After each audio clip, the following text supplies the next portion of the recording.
we're joined by BuZz from T1 today, coming in off of their insane 2-0 victory against them today to stay alive at Santiago. So firstly, BuZz, my question to you is, it was an absolutely amazing performance coming in from you individually. I wanted to ask you about the first kills, because today you had 11 first kills and you were dominating the server. So as a dive duelist, how do you kind of get those first kills and continue providing value for the team? So I think our first match against Team Liquid was a good learning opportunity for us, and then it really helped us get the win today against EDG. What about him playing? Like, how are you so good at being like a dive duelist? You go entry and then you're always able to find the kill today. So was it very easy against the team in particular, or how does he consistently do it even in Pacific? Well, my mindset is that I'm gonna win every duel that I have. Going to the side, and also even if I die in the side, I know that my teammates is going to get the trade kill.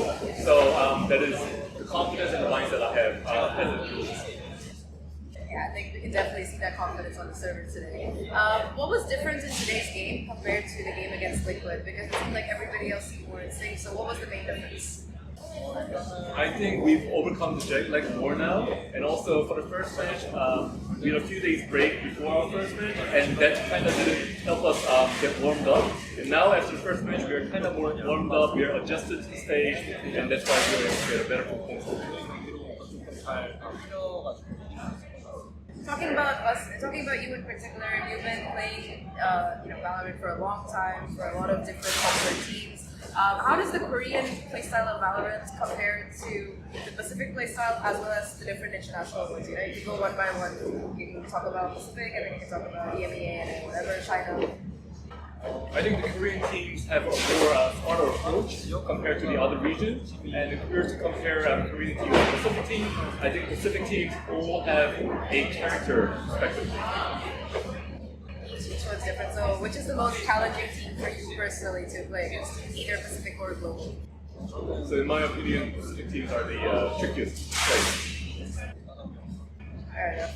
Okay, and this year you guys had some roster changes. You had Munchkin join the team and everything. So since he's joined the team, what has been the biggest change? What value has he individually brought? So sometimes we'll be performing well, and then we'll not be able to close it out in the later round. But Munchkin joining T1, he definitely helped in that regard. He was able to kind of be the anchor for the team and just like keeping everyone in check. And I think that's what Munchkin provides to us. Alright, and talking about the teams at Santiago, you guys are one game away from playoffs. So is there any particular team that you would rather face tomorrow? And if you get to the playoffs, which team do you want to face next? I don't really care who we face tomorrow, but when we go to the playoffs, I want to get my revenge against Team. Fair enough, understandable. Yeah, and I think that looking at the format in particular, for kickoff there was like that triple elimination and you guys had to play a lot of games before you qualified. So was that very exhausting for you? What do you think about triple elimination now? We actually had a very optimistic view on the triple elimination format. The more matches we play, the higher the chance that we would win Masters, the way we see it. So I think we actually gained a lot of experience having some matches played in the kickoff. Last year, this time, you guys were lifting a trophy at Masters Bangkok.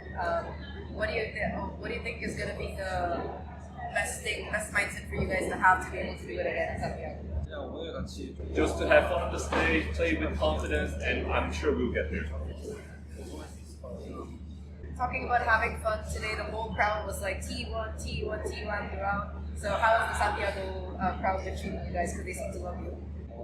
We actually had our own T1 event in Korea called T1 Homeground, and at the time the venue was packed, but just like that, the Masters Santiago fans are really loud, they're really supportive, and they're really tumultuous. So I think we had a very similar experience to the T1 Homeground. Really nice to hear. I'm glad that the fans are showing up. Last few questions. So, BuZz, who is like your role model, when it comes to someone that you really looked up to? It could be someone in esports, somebody in sports. Who inspires you? I actually have a lot of respect for the Korean soccer player, Sonny. I think he's a great player, and I have a lot of respect for him. Awesome. I'll go look him up because I don't know him, but now I want to know him. All right, and last question, or second last question before you let you go. The meta has been very double duelist focused. So, what do you think about the current meta and the state of it? Do you think that it's fun to play, and is it more competitive?